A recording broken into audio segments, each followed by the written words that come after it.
आप सभी पत्रकार बंधुओं का प्यार भरा राधे राधे मैं स्वागत करता हूं। मध्य प्रदेश के राजगढ़ डिस्ट्रिक्ट में छापीहीड़ा में मुझे आप सब ने बार बार कहा, यहाँ के पत्रकार बंधुओं ने, कि बात करना चाहते हैं सनातन के विषय में। तो आप सबकी जानकारी के लिए बता दें, जैसे कि आप सभी जानते हैं, भगवान श्री राम 500 साल बाद, त्रेता युग में तो भगवान श्री राम 14 वर्ष के लिए वन में गए थे, पर आफ्टर द्वापर युग कलकाल के सनातनियों की थोड़ी सी मैं कहूँगा कि इतने धर्म के प्रति जागरूक नहीं हुए कि 500 साल लग गए और भगवान श्री राम 500 वर्ष अपने स्थान से वंचित रहे और लड़ाइयाँ लड़ते रहा सनातनी।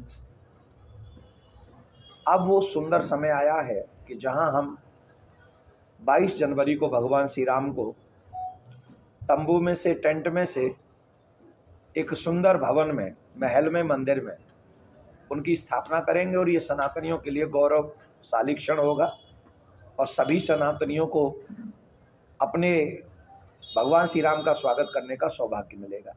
एक प्रार्थना कर दूं कि हर सनातनी उस दिन भगवान श्री राम के विषय में खुद भी जाने, अपने बच्चों को भी जनाए। और मैं तो एक और प्रार्थना करता हूं, 22 जनवरी को सरकारी छुट्टी घोषित कर देनी चाहिए, जिससे प्रत्येक सनातनी राम को जानने का प्रयास कर सके। राम का मंदिर एक सिर्फ मंदिर नहीं है, वो मानवता का एक पूजनीय स्थान बनने जा रहा है। तो मैं चाहता हूं कि ऐसा, मैं निवेदन ही कर सकता हूं, बाकी का मेरे तो कोई ऐसी सामर्थ्य है नहीं। मैं सरकार से चाहता हूं कि 22 जनवरी को सरकारी छुट्टी हो और जिससे और टीवी चैनलों पर राम के विषय में ज़्यादा से ज़्यादा उस समय इंक्वायरी दी जाए, जानकारी दी जाए। और जितने भी सनातनी हैं वो जो जा सकते हैं जाएं, जो नहीं जा सकते वो टीवी चैनलों के माध्यम से, मोबाइलों के माध्यम से उस दिन अपने राम से जरूर जुड़ें, रामायण को जरूर पढ़ें। घर घर में हम लोग रामायण का पाठ कर सकते हैं, ये हमारी प्रार्थना। दूसरा, हमारे धैर्य की परीक्षा, भगवान श्री राम का तो 500 वर्ष बाद वनवास खत्म हो रहा है, लेकिन भगवान श्याम सुंदर का वनवास अभी जारी है। भगवान श्याम सुंदर अभी भी अपने गर्भाशय में नहीं है, मीन्स जहाँ गर्भगृह है, जहाँ पर भगवान श्री राम का, भगवान श्याम सुंदर का प्राकट्य हुआ था, जो कंस की कारागार थी, वहाँ आज भी भगवान श्री कृष्ण की पूजा नहीं होती, वहाँ आज सनातनी जा नहीं सकते। इसी कार्य को लेकर भगवान श्री राम के प्राकट्य के बाद, मंदिर के निर्माण के बाद, हम सभी सनातनियों से एक और प्रार्थना करेंगे।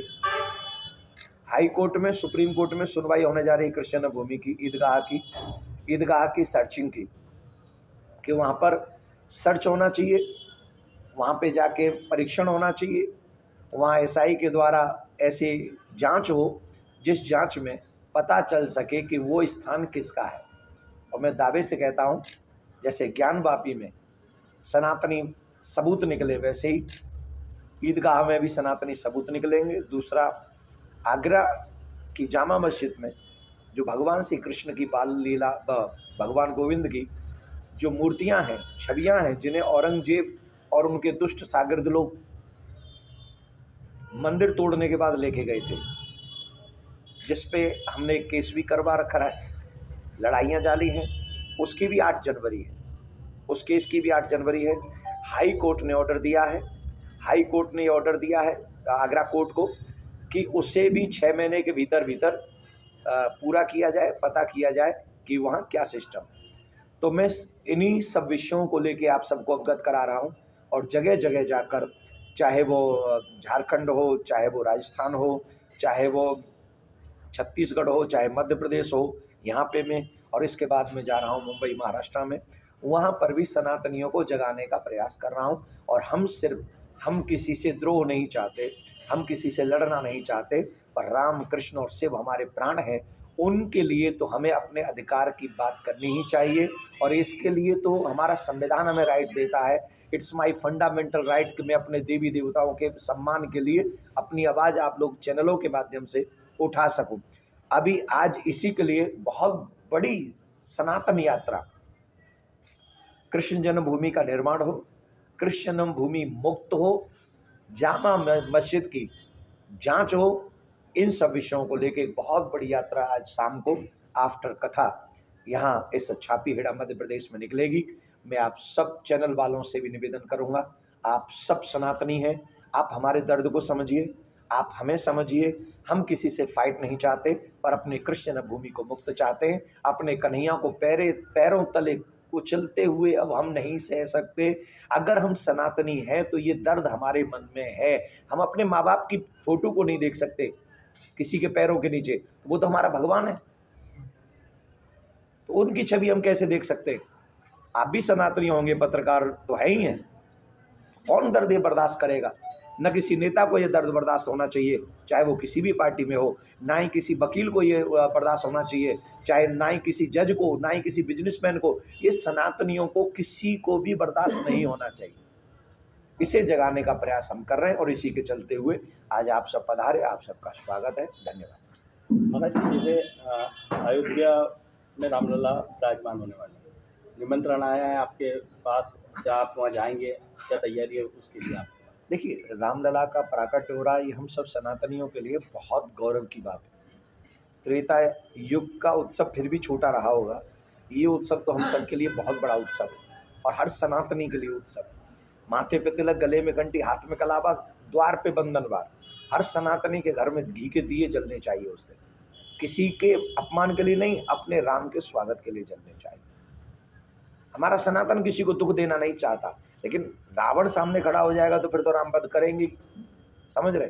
तो उस दिन सनातनियों के लिए गौरव की बात होगी और हम सभी सनातनियों को, और मेरे को निमंत्रण मिला है। मैं बहुत बहुत साधुवाद करता हूँ राम जन्मभूमि ट्रस्ट को, जिन्होंने मेरे जैसे ना तुच्छ कुछ भी नहीं हूँ, अधम से अधम आदमी हूँ मैं, इसके बावजूद भी उन्होंने मुझे कहा कि आप निमंत्रण भेजा है और मेरा ये सौभाग्य होगा कि मैं वहाँ पहुँचूंगा। और जिसको राम जी के निमंत्रण में मिले जाना चाहिए, और जिन्हें ना भी मिले उन्हें भी पहुँच जाना चाहिए।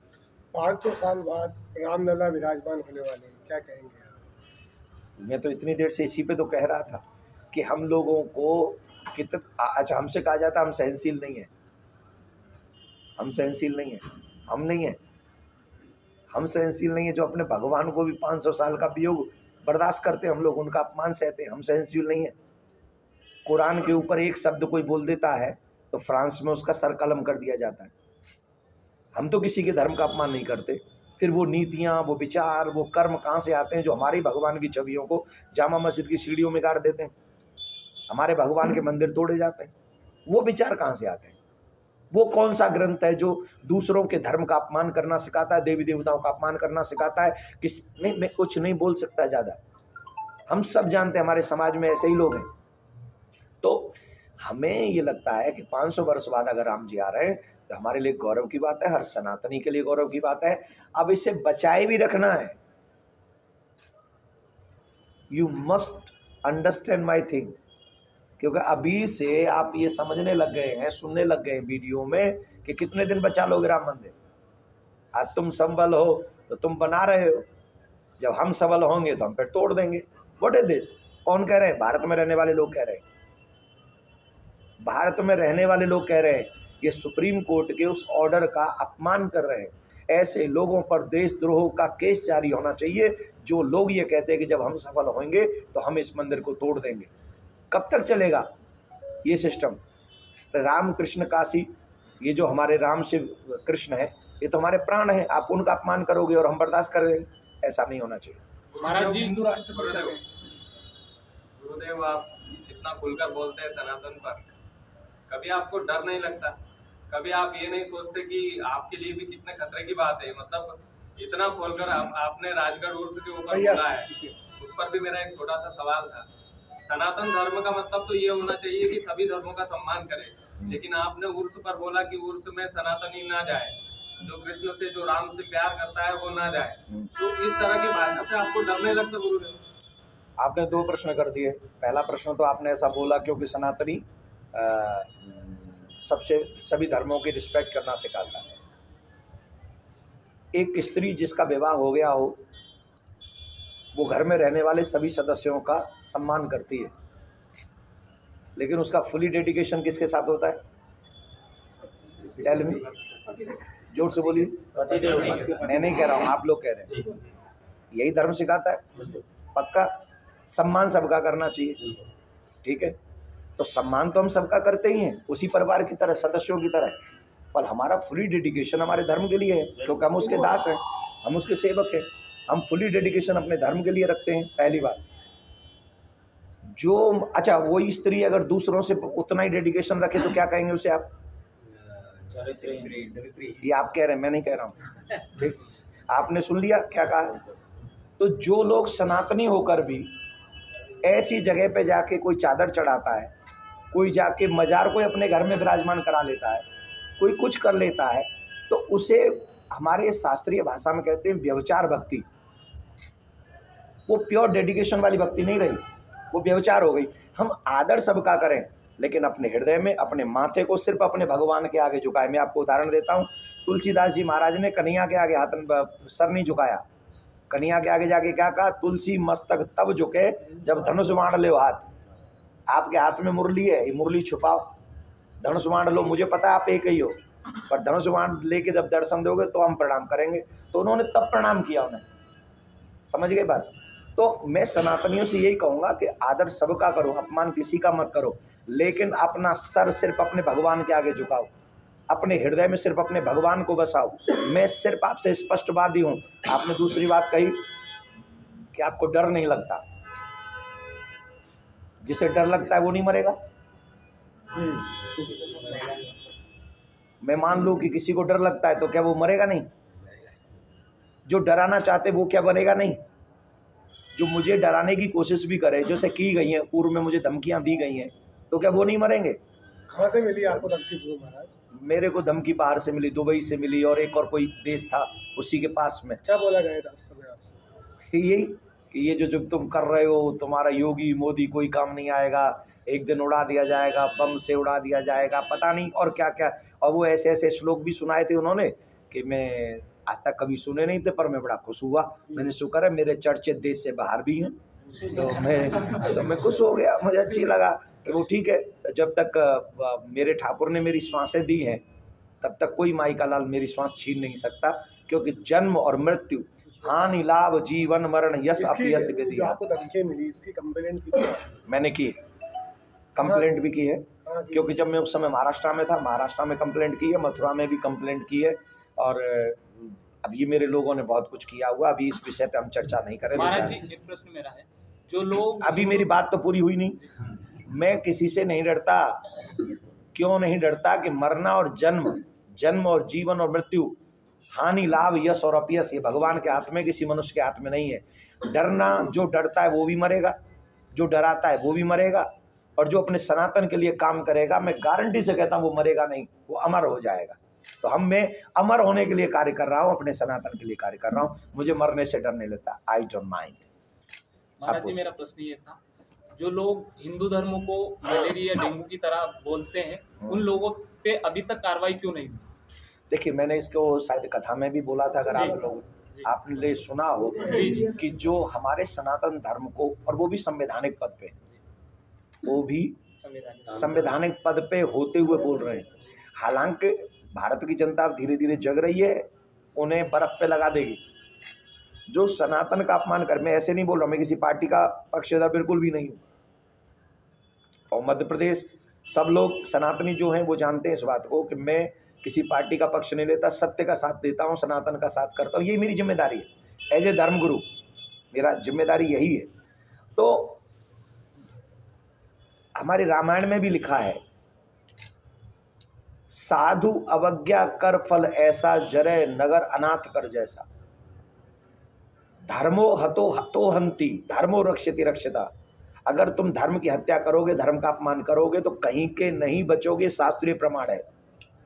अब धीरे धीरे समझ ले, जिन जिन पार्टियों ने सनातन का अपमान किया उनका हाल क्या है। अगर वही सम्मान कर लें तो फिर उनका सम्मान हो जाएगा।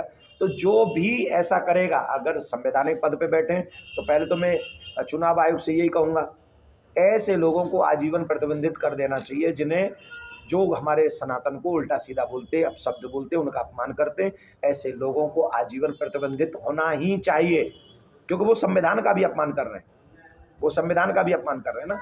तो ऐसे लोगों का प्रतिबंध होना चाहिए, पहली बात। दूसरी बात, अगर यहाँ ऐसा सिस्टम चलता भी रहेगा तो ठाकुर जी की मार से कोई नहीं बचेगा। मैं लिख के दे सकता हूँ, मैं रहूँ न रहूँ, आप रहें न रहें, लेकिन ठाकुर जी की मार उन लोगों को सहनी ही पड़ेगी जो धर्म की निंदा और उनका उपहास करते हैं। एक और गुरु जी, आज की कथा में अगर आपके द्वारा ये बात कही जाए कि हर एक व्यक्ति, क्योंकि पूरा राजगढ़ जिला किसानों का एरिया है, यहाँ की गौ माता बड़ी दुख पा रही है, अगर आपके मुख से अगर आज की कथा में ये बात कही जाए कि हर किसान का फर्ज है कि कम से कम एक गाय रखे, तो यहाँ की गायें, राजगढ़ जिले की गायें जो दर भटक रही है, उनको काफ़ी सुधार दे। हर बिजनेसमैन का कर्तव्य है कि गायों का पालन करे, हर नेता का दायित्व है कि वो गौ माता के लिए काम करे, हर पत्रकार की जिम्मेदारी है कि वो भी एक एक गाय अपने घर में रखे, हर एक किसान की भी ये जिम्मेदारी है, हर एक सनातनी में, एंड में कहूँ हर एक कथाकार की भी। कथाकारों की तो ज़्यादा है, हम जैसों की तो कम से कम 100 गाय होनी चाहिए। तो हर एक को सनातनी की जिम्मेदारी है जो रामकृष्ण से प्यार करते हैं, और जो रामकृष्ण से प्यार करते हैं उन्हें अवश्य गौ माता की सेवा करनी चाहिए, क्योंकि हमारी मान्यता ऐसी है, गौ माता में 33 कोटि देवी देवता बसते हैं, तो एक गाय तो हम सभी पाल सकते हैं। कुत्ते पालने से लाख गुना अच्छा है गाय पालें। धन्यवाद आप सभी। जो आप अभी ये यात्रा शुरू कर रहे हैं यहाँ से छापेड़ा से कृष्ण जन्मभूमि, वो पहले से चल रही है या इसी बार? देखिए, ये हमने शुरुआत यहाँ से हो रही है? नहीं, इसकी शुरुआत हम भोपाल में कर चुके हैं। इसकी जो हमने शुरुआत करी थी भैया, मुझे पता चला भोपाल से भी काफ़ी पत्रकार पधारे, उन सबका स्वागत है कि आप लोग इतनी दूर से चल के आए, और मेरे ऊपर बड़ी कृपा आप सब ने करी है, तो आप सबका स्वागत करता हूँ। ये अप्रैल में हमारी कथा थी भोपाल में, और भोपाल से हमने कृष्ण जन्मभूमि का ये कार्य प्रारंभ किया है अप्रैल से, और आगे भी जब तक कृष्ण जन्मभूमि मुक्त नहीं हो जाएगी, जब तक वहाँ पर कन्हैया के मंदिर के निर्माण का आदेश माननीय कोर्ट के माध्यम से नहीं मिलेगा, तब तक सनातनियों को जगाने का कार्य जारी रहेगा। एक प्रश्न ये निवेदन कर रहा हूँ मैं कि आपके जितने प्रयास हैं काफ़ी अच्छे हैं, पर अपने भारत की ये थीम है कि भारत विश्व गुरु के पद पर आसीन होगी, कितना समय और लग सकता है? अब मैं कोई भविष्य वक्ता तो हूँ नहीं कि मैं ये बता सकूँ आपको कि भारत विश्व गुरु कब बनेगा, पर मैं सच आपको बता रहा हूँ, आज भी अगर मानवता के गुणों को ध्यान में रखकर कहा जाए तो आज भी पूरे विश्व का गुरु भारत ही है। आज भी रीजन, हम जैसा चरित्र कहीं नहीं, हम जैसी दया भाव कहीं नहीं, हम जैसा मार्ग, हम लोग क्या कहते हैं, हम लोग कहते हैं धर्म की, हम लोग कहते धर्म की, अधर्म का, विश्व का, प्राणियों में, कौन कहता है ये? हम सनातनी। और जो ये कहता हो कि मैं जिंदा रहूं बाकी मर जाएं, वो गुरु हो सकता है? जो ये कहता हो मेरे पूजा के स्थान रहे बाकी सब तोड़ दो, वो गुरु हो सकता है? जो अपनी पावर दिखाने के लिए दूसरों पे परमाणु बम छोड़ता हो, वो विश्व गुरु हो सकता है? जो सिर्फ अपने आप को आगे ले जाने के लिए पूरी दुनिया में कोरोना फैलाता हो, वो विश्व गुरु हो सकता है? हम विश्व गुरु थे, हम विश्व गुरु हैं, और हम विश्व गुरु रहेंगे। बिकॉज ऑफ हम सबका भला चाहते हैं। सर्वे भवन्तु सुखिनः, सर्वे सन्तु निरामया, सर्वे भद्राणि पश्यन्तु मा कश्चित् दुःखभाग् भवेत्। इट्स माई और माई रिलीजन टीचेज अस। ये हम तो विश्व गुरु हैं ही, कोई माने ना माने तो क्या फर्क पड़ता है। कई बच्चे नालायक बच्चे होते हैं जो अपने माँ बाप को ही नहीं मानते, तो उनका हम क्या करें। गुरु जी महाराज, एक लास्ट सवाल है, आप बार बार कथा स्थल से कहते हैं हिंदू राष्ट्र के बोलते हैं बार बार, क्या कहेंगे हिंदू राष्ट्र के बारे में, क्या बनेगा? इतना कहूँगा, बनेगा हिंदू राष्ट्र, राम राज्य अवश्य एक दिन इस पृथ्वी पर वो सनातनी ही लाएंगे। और जिस दिन हिंदू राष्ट्र राम राज्य बना, मैं आपको विश्वास दिलाता हूँ कोई दुख में नहीं रहेगा। राम राज्य की कल्पना आप करिए जहाँ कुत्ते को न्याय मिलता हो, कुत्ते को। भगवान श्री राम कुत्ते का बात सुन के उसके साथ न्याय करते हैं, तो ऐसे राम राज्य से किसको कष्ट हो सकता है?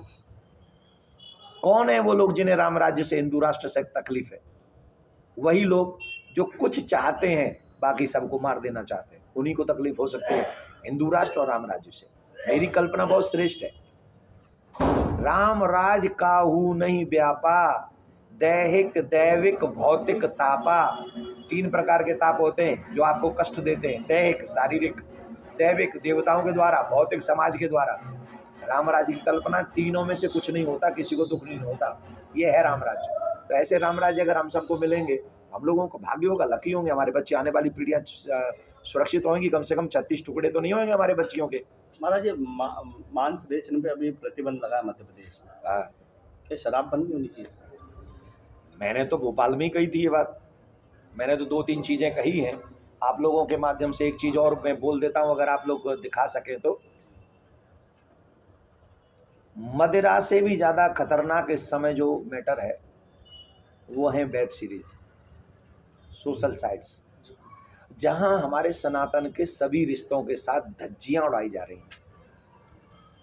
आंटी के साथ बच्चा, मासी के साथ बच्चा, भाभी के साथ बच्चा, कजन सिस्टर के साथ बच्चा। समझ रहे हैं ना, मैं अल्प में कह रहा हूँ, मैं शॉर्ट में बोल रहा हूँ। आप ऐसी चीज़ें दिखा दिखा कर हमारे बच्चों से क्या आशा करते हैं? बेटियां हो या बेटे हो, जो भी देख ले गलती से, उनसे आप क्या आशा करते हैं? मैं हाथ जोड़ के साष्टांग दंडवत करके आप सब पत्रकार बंधु, राजनेताओं को, सबको हाथ जोड़ के प्रार्थना करता हूं, एक क्षण गंवाए बगैर ये सब नाटक बंद होना चाहिए। नेट पे से इसलिए बंद होना चाहिए कि हमारी सभ्य समाज ये स्वीकार नहीं करता। हम पावरफुल इसलिए हैं क्योंकि हम लोग फैमिली में रहते हैं। जहाँ बहन भाई के साथ में ये सब लीलाएं कर रहे होंगे, तो आप कल्पना करिए हमारा समाज कैसा बनेगा। वो कर रहे हैं पैसे के लिए, दूषित हो रहा है समाज।